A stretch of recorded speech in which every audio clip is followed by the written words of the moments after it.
So we're already in game, and of course we can kind of just take a look around the map. So some of the things that we're going to see whenever the players start to join into the server is this right here is actually a pretty powerful sniper rifle. It's a one-shot kill, doesn't matter where you put it, but this is only accessible on the map. Yep. And so you can't just pull it up into your inventory, set up to your primary weapon, be a recon class, and be able to utilize this weapon. It's actually only going to be available on this map. And we'll start to see some of those things happen in some of the other maps as well. It's just going to be very map specific. So let's go ahead and take another look at it. This is also another weapon that we're going to see that is also available. This weapon allows you to just basically blow through walls. I mean, you're just running and gunning. You can basically demolish whatever you want to. This will be the quickest way to take care of the job. Yeah, and again, like this is something that, you know, to me, as someone who's played Battlefield, it's new to me, you know, just like finding new weapons on the maps. Like, because whenever I play, I kind of just like hop in there and I just beat people up, you know, do my thing. But now it's like I have more tools to do my thing with. It's awesome. I'm excited about it. And of course, you can take a look here at the A conquest point right now, and just the overall zoom out of the map there. I mean, it looks amazing. I mean, really, if you take a moment to just look at the sights, the visuals will not disappoint you by any means. Yeah, so just kind of allowing those of you that really just care about map layouts, of course. So let's go ahead and just get over here real quick. Again, we have complete control now, so we can show whatever we want to. So this is the Russian spawn area, the main base, and then of course we can go over here and see that a lot of things though too is you can see that these islands, as soon as the players start to join in, they'll start to populate. But you'll see these amphibious vehicles that will make their way over here to the barracks. This is one of the main key points here. Again, just the B flag there over at the A point, where the dockyard is. Something also to kind of be ready for and prepared for is going to be here at the C point, here at the Firebase Island, and so this is a really nice mansion that we have set up here at the C point. But one of the things that you really need to be looking out for is what's out here in the ocean, which actually, you know, and most times it looks as if it's just a part of the environment. It just looks like it's out there in the distance, but it really becomes a part of the game later on, and we'll wait for that moment to happen, and we'll kind of dissect what's going on at that point. Yeah, there's a lot of cool little, I guess, gifts with that, you know, because again, when we do get to that point, you'll actually see how it impacts the map more than just it being a cool effect. There you can actually see E, which is a shipwreck, and you know, just one of those standard, you know, I guess, battleships that would kind of just hang around there. And I actually really do like the way on Paracel Storm that there are just so many different battlegrounds, right? So many different ways you can approach the action. Fulfill their commitments. You start building up score that then get turned into vehicle drops, supply drops, and a lot of things that help your team just keep on pushing for victory. Again, that's one of the elements that I've always loved about Battlefield is just team play. And that's really what it feels like. And it doesn't matter whether I hop into a public server or whether I'm getting highly competitive and joining a squad. You always feel that you're playing for a team. Yeah. Yeah, we tried hard, and we do notice the fact that there are many people out there who want to either do infantry only or they want to play as a lone wolf, and we hate to dictate to the player how to play Battlefield. If you want a small mode, you want the beauty of classes, customization, destruction, go at it. But if you want the team play factor, we've upped our game. We included now 5 players in the squad. We have the field upgrade system, which allow the squad to choose their individual unlock career. You can choose kind of the defensive path, and there you have 4 different levels of unlocks that will up your game. And then as you work as a squad, you start building up your score and you unlock these tiers. But if you get wiped as a squad, if you're all in one helicopter and get shot down, your progress bar will go down. So it's working together as a team for the best of the game. For those of you that are wondering what we're talking about, the field upgrades, it's going to be in your bottom left-hand side of your screen, and each individual player can select their own field upgrades that they would like. So far, we have the defaults for each of the classes is going to be an offensive and a defensive, and then we're seeing some very specific types as well, field upgrades for each one of the, whether it's recon or assault or. So you can unlock more, and it's really to allow you to find kind of what suits you best. So we don't dictate for a whole squad how they're supposed to play. So while being individualist, you can still be a team player. So how do you build up in your progress bar down here? So by performing team actions and working as a squad, you start seeing you have squad score, and these build up to this progress. And the progress is individual, so if you do decide to leave a squad and go to another, you keep the progress on your bar. Oh, good. Yeah. So one of the things that you'd mentioned is if your entire squad has been taken out, you go down. Is that just like one level, or is that? We've looked at taking you down one step. To be honest, while I stand here and enjoy myself and watch beautiful gamers game, the team is hard at work defining those, the last tweaks and tunes to find the balance. Since this game is supposed to be played for many years, and you really want to nail that fine balance. So exactly how much is still to be defined.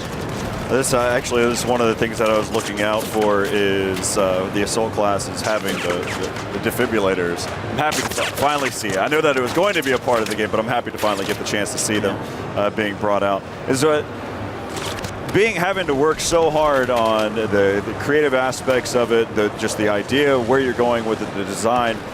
Is there anything that you really like as a player, as just someone that just playing Battlefield? Yeah, to me, I mean, I'm in a fortunate position. For 14 years, I've been building the game that I love to play. So I think a lot of my taste in gaming has colored the game and its evolution. So for me, the beauty of just stepping back at the whole franchise is that I can choose how to play. On my good days, when I surprise myself and actually kill people, I can enjoy a good team deathmatch, while I can truly enjoy a big, large conquest game or obliteration. Lots of vehicles. I don't even kill people, I just perform team actions. And what I really feel, I mean, with Paracel Storm, with the new obliteration mode, is that the pieces are falling into place, It's the team play and, to be honest, the joy and fun. On the surface, it seems very serious. The joy and fun that gets brought out by kind of the team play perspective of trying to bring a bomb to the other team's home base, together with the storm that starts building up, together with the vehicle gameplay. I think we're building something that people haven't really seen before. And I mean, we're going to bring this to the next generation of consoles as well. 64 players, 60 FPS. So I think it's a huge step forward for the Battlefield franchise and all. I'm looking forward to the actual release and also seeing it just in beta process, the open beta. Yeah. It's going to be just great to watch how players create a new metagame for each individual map, each type of game type, whether and also, like you said, obliteration, and seeing how the game is really going to be that tug of war. Yeah. And they're across the map. So for those that are kind of curious, we'll actually take some time tomorrow to look at obliteration and see the map layouts and how there's 3 different points on both sides, Russian and the Chinese, and then there's going to be a bomb that you're basically trying to pick up and take it to an MCOM point. Exactly, and it's it's an area, general area where it can spawn, but it's always in a random place, so it can't be that predictable. That's great. It's just the thought process that goes into it, and just seeing how dynamic these games really can be. I mean, it's a marketing term, but in all honesty, it's very true that no game is alike. No single game is going to be like anything else. I mean, watching all the different types of evolution that come into play. Yeah, and many times I think when we talk about the game, it's easy to make it sound like it's a marketing pitch or anything, but to be honest, what we've done since the very first prototype is play it on a daily basis, and we still do. And as we do it, we build from the crosshair and out. If running, gunning, shooting isn't fun, then the rest doesn't matter. And then we add on top, we upped kind of your customization. You can customize your sidearm. We added lots of little things, like we talked about diving, sprinting on ladders, sprinting in water. Lots of little things, but all of these things often don't get any attention since you talk about levolution or destruction and so on. But I think that once you start getting in there and seeing what's under the big names, it's truly a new Battlefield that we're trying to refine in all the areas that we feel need to take a new direction, or we got a clear direction from the community that they want to see fixed. let the viewers see at home exactly who's currently winning. Of course, Daniel Matrosa, that we've worked with there at E3, just did an impressive job with the spectator mode. I come from a competitive gaming background, a lot of shoutcasting, and just seeing what Daniel's done so far with the UI, I say so far, what it is right now is a total package as is, and I know that he's still fine-tuning, making those small tweaks. Yeah, we get a lot of feedback, and we try to, we showed it at E3, and we're showing it here, and get a lot of feedback, and it's been a very positive feedback. So I'm extremely proud to finally get it in there. We've had endless questions around it, and I understand the community. It's something that should have been in there for a long time, and finally it's there.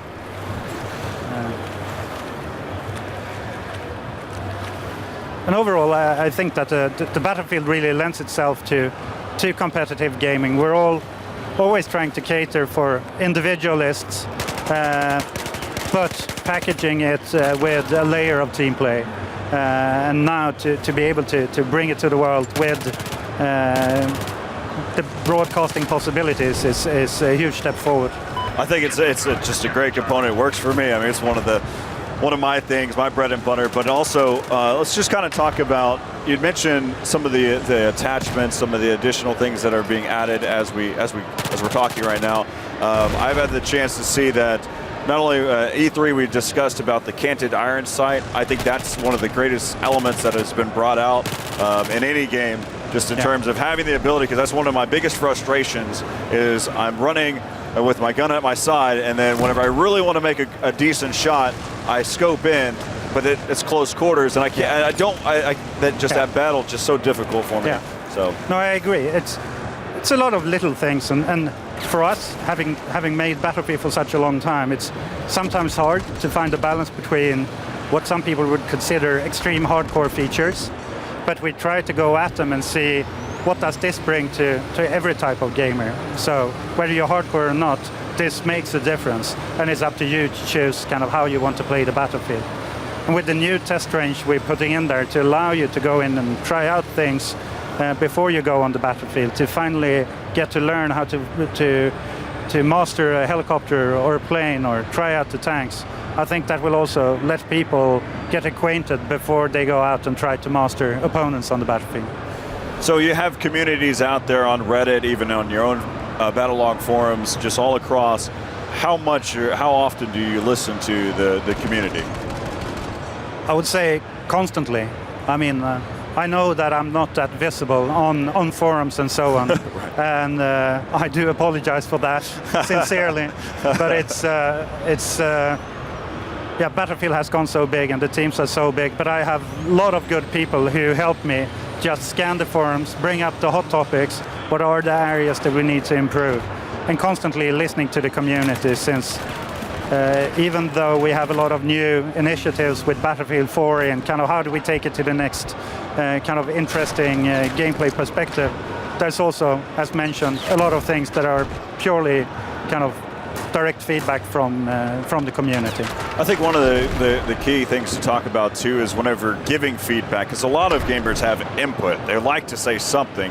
Yeah. The issue is that there's no content behind it. There's no reason why. I think one of the things that I always like to mention to anybody that's in a community, whenever you have a concern, when you think there's something that's broken or needs fixing or an upgrade, to always have an explanation of why. Yeah. And then even if you can, then give how do you do it? What's the approach to it? I think those three things are usually good for the community. There's a lot of great community people out there who arrange lists, who post videos of the things they've noticed, which is super easy for us to pick up and evaluate and see what we can do about it. And trust me, we're doing everything we can to constantly be on top of things and just keep on